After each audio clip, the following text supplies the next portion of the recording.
Bismillahirrahmanirrahim. Ini dari Kelapa Gading kita bacakan. Assalamualaikum Pak Ustaz. Waalaikumsalam warahmatullahi wabarakatuh. Doa sebelum wudu, apakah cukup baca bismillah atau baca doa sempurna bismillahirrahmanirrahim? Doa sebelum wudu. Jadi antum saat akan wudu kemudian berdoa terlebih dahulu. Apa doanya? Baik, yang bismillah angkat tangan. Yang bismillahirrahmanirrahim. Baik, yang Allahu a'lam. Alhamdulillah, baiknya. Jadi kita nggak usah ngarang, kita kembalikan ke dalilnya. Antum baca apa? Tahu nggak dalilnya dari mana? Jangan-jangan selama ini diamalkan nggak pernah tahu dalilnya, gitu kan? Baik. Bacaan saat Anda akan berwudu, saya turunkan dalilnya ya. Saya turunkan dalilnya. Bismillah. Baik. Kita turunkan perintah Qur'annya dulu, baru teknis di hadisnya. Ya. Tentang wudu, ayat Qur'annya ada di Quran surah kelima Al-Maidah ayat yang ke-6, posisi paling kiri sebelah atas.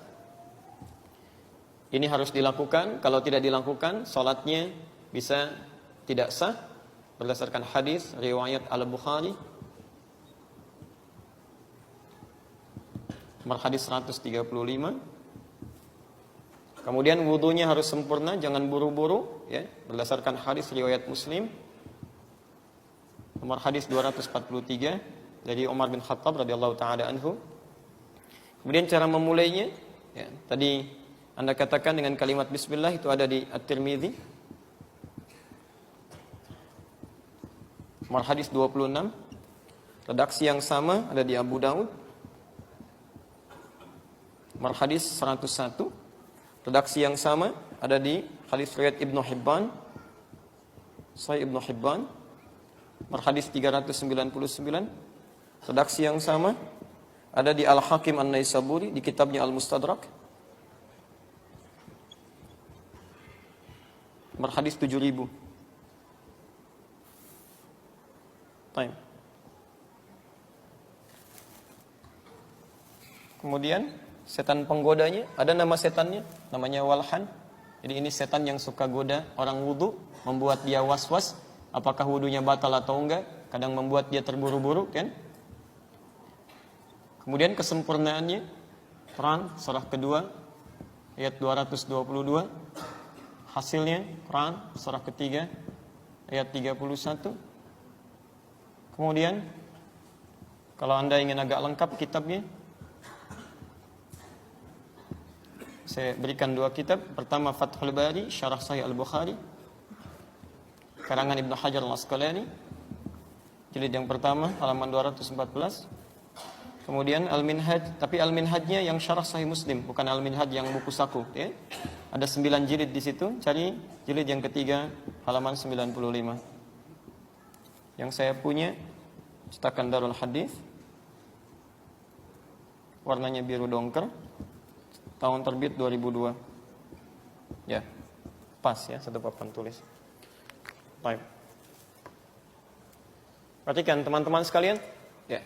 Pertama kita mulai dulu dari kaidah wudu, kan? Ada perintahnya dalam Al-Qur'an, baru kemudian turunan praktek hadisnya. Perhatikan kalimatnya, ya.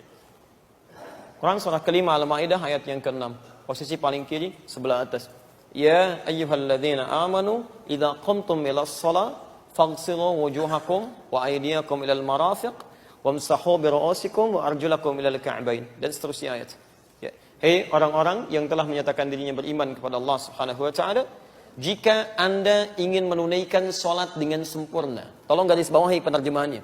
Jika Anda ingin menunaikan salat dengan sempurna, faghsilu wujuhakum, maka mulailah berwudu dengan membasuh yang pokok. Ya, basuh wajah. Ya. Kalimat di sini seakan memberikan kesan bahwa orang-orang yang ingin salatnya sempurna, maka dia harus memulai dengan wudu. Jadi kalau ada seseorang memulai salat tanpa berwudu, maka salatnya tidak sah di situ. Tidak sempurna salatnya. Jelas di sini? Baik. Karena itu muncul hadis Nabi sallallahu alaihi wasallam diriwayatkan oleh Imam Al-Bukhari nomor hadis 135. Beliau sampai menyatakan kalimat yang tegas, Rasulullah sallallahu alaihi wasallam, la tuqbalu salatu man ahdatha hatta yatawadda. Tidak akan pernah diterima salat yang orang yang punya hadas sampai dia berwudu. Ya, hadas itu artinya belum berwudu. Jadi kalau antum sholat khusyuk apapun sampai menangis luar biasa, bacaannya panjang, tapi nggak punya wudhu, nggak akan diterima. Ya. Ini poinnya. Yang kedua, tidak cukup berwudhu saja, tapi mesti sempurna wudhunya. Sempurna wudhunya. Bahkan Umar bin Khattab dalam hadis riwayat Muslim nomor hadis 243, sahabat Umar bin Khattab radhiyallahu taala anhu pernah mengisahkan, kata beliau, anna rajulan bahwa seorang lelaki kana yatawaddau adalah beliau sedang berwudu. Ya, ada seorang lelaki di zaman Nabi, seorang sahabat sedang berwudu, fataraka mawdhi'a dhufrin, maka dalam wudunya itu karena tergesa-gesa meninggalkan basuhan seujung kuku. Ya, di sebagian tempat wudunya, di kakinya. Jadi begitu dia mau membasuh, ya di kaki, kan? Tiba-tiba karena terburu-buru sebagian anggota wudunya tidak terbasuh, cuma seujung kuku saja. Ya. Fa'absarahu Nabi sallallahu alaihi wasallam, maka kelihatan oleh Nabi sallallahu alaihi wasallam tertinggal seujung kuku itu. Faqala lahu, maka Nabi sallallahu alaihi wasallam berkata pada orang ini, irji' fa ahsin wudu'aka. Irji' fa ahsin wudu'aka. Kamu balik lagi, ulangi lagi wudunya, sempurnakan. Ya, Anda bisa bayangkan, ya orang yang wudunya tertinggal sedikit saja, kata Nabi ulangi, enggak benar wudunya, sempurnakan. Apalagi yang enggak wudu. Paham sampai sini? Baik, bahkan ada orang yang sudah wudu selesai, kemudian maksa sholat, ada. Itu tidak saya tuliskan. Di Al-Bukhari nomor hadis 751, 757, di hadis Muslim nomor hadis 397, babul musikis sholat. Bab orang yang sholatnya bermasalah. Ya. Ini menarik ini. Saya sering ungkapkan hadis ini. Ja'a rajulun ila Nabi sallallahu alaihi wasallam. Datang seorang lelaki pada Nabi sallallahu alaihi wasallam. Fadakhala ila al-Masjidin Nabawi, maka masuk ke Masjid Nabi, namanya Khalad Az-Zuraiti. Fa shalla bi jambin Nabi sallallahu alaihi wasallam. Salat di samping Nabi sallallahu alaihi wasallam. Salat aja enak. Dari takbir sampai salam. Falamma sallama yaminan wa syamala, tatkala salam ke kanan dan ke kiri, pakai fa, ingat. Apa yang saya jelaskan di awal. Faqala lahu an-nabiy sallallahu alaihi wasallam. Nabi tidak menunggu lama, langsung mengatakan pada orang ini, "Shalli fa innaka lam tusalli." Anda salat lagi karena Anda belum salat. Fa'ada salatahu 3 marat, maka dia mengulang salatnya sampai 3 kali. Faqala lahu an-nabiy sallallahu alaihi wasallam mithla ma kana. Namun Nabi tetap mengulang kalimat yang sama. Anda salat lagi karena Anda belum salat. Shalli fa innaka lam tusalli. Faqala, maka dia berkata, ya Rasulullah, ma uhsinu ghairah. Ya Rasulullah, saya tidak bisa lebih baik lagi daripada ini. Alimni, tolong ajarkan saya. Nah, ini syahid kita di sini. Hujah kita di sini. Ketika dia mengatakan, ya Rasulullah, tolong ajarkan saya. Apa yang direspon oleh Nabi? Maka Nabi SAW bersabda, faqala Rasulullah SAW, idza qumta ila shalah, kalau kamu ingin salatnya sempurna, fa asbighul wudu, maka cepat sempurnakan dulu wudunya. Begini caranya. Ya, kata para ahli hadis, kalau yang bermasalah cuma sholatnya saja, maka Nabi akan mengatakan, kalau kamu pengen sholat, begini caranya. Takbir, angkat tangan segini, sampai salam. Tapi ketika Nabi memulai penjelasan dari wudu, artinya bukan sholatnya saja yang bermasalah, wudunya pun bermasalah. Jadi orang-orang yang wudunya bermasalah, pasti akan berdampak pada sholatnya. Kalau nggak percaya silakan. Ya. Anak Anda misalnya di rumah, mulai balik, wudu, sembarangan wudunya, asal basah saja, itu sholatnya pun pasti akan kilat itu. Wudunya cepat, sholatnya kilat. Tidak percaya silakan. Ya. Begitu kucek, selesai ya. Allahu Akbar, belum 2 menit sudah. Ya. Kok sudah? Ya mah kan sudah hafal. Al-Fatihah berkali-kali dibaca. Dia banyak alasannya. Jadi hal seperti ini selalu berkait dengan yang lainnya. Nah, sekarang persoalannya, ketika orang ini mengatakannya Rasulullah tolong ajarkan saya, lalu Nabi mengajarkan cara wudu, bagaimana cara memulainya. Maka dimulai di At-Tirmidzi nomor hadis 26, redaksi yang sama di Abu Dawud nomor hadis 101, ada juga di Al-Mustadrak Al-Hakim An-Naisaburi nomor hadis ke-7000, juga di Ibnu Hibban nomor hadis 399. Bagaimana cara memulainya? Lihat kalimatnya. La salata. Nabi SAW bersabda, ya, la salata liman la wudu'a lah. Tidak ada salat bagi orang yang tidak punya wudu. Jadi kalau Anda tidak wudu kemudian salat Anda tidak diterima. Jelas di sini? Wala wudu'a liman lam yadhkurismallah. Ini poinnya. Dan tidak diterima wudu seseorang, tidak sempurna wudu seseorang bagi orang yang tidak memulai dengan menyebut nama Allah Subhanahu wa taala.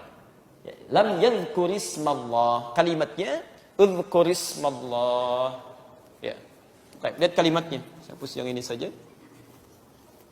Bismillah. Yadhkur ismallah.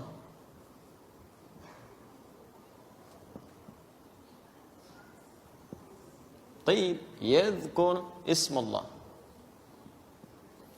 Jadi dalam memulai wudu ternyata diawali tidak hanya memulai dengan berkumur-kumur, tapi memulai dengan menyebut nama Allah Subhanahu wa taala. Detil menyebut nama Allah ini kapan dilakukan? Ada di Al-Bukhari, nomor hadis 159. Saya belum tuliskan sini. Al-Bukhari, nomor hadis 159. Redaksi yang sama ada di hadis Muslim, nomor hadis 256. Diterima dari Hamran. Hamran ini adalah khadimnya, atau pembantunya sahabat Uthman bin Affan radhiyallahu taala anhu. Kata Hamran, laqad da'ani Uthman bin Affan radhiyallahu taala anhu. Ya, tuan saya, sahabat Nabi SAW Uthman bin Affan memanggil saya satu kali, mengajarkan wudu, bagaimana cara berwudu yang baik. Fatawadda'a, maka kemudian beliau berwudu, mulai dengan menyela-nyela tangannya, mengucapkan Bismillahirrahmanirrahim, atau paling singkat Bismillah. Jadi kalau ada Anda menemukan kalimat Ismallah di sini, sebutkan nama Allah. Maka kalau Anda ingin lengkapi kalimatnya Bismillahirrahmanirrahim, atau kalau Anda ingin baca yang paling pendek cukup dengan Bismillah.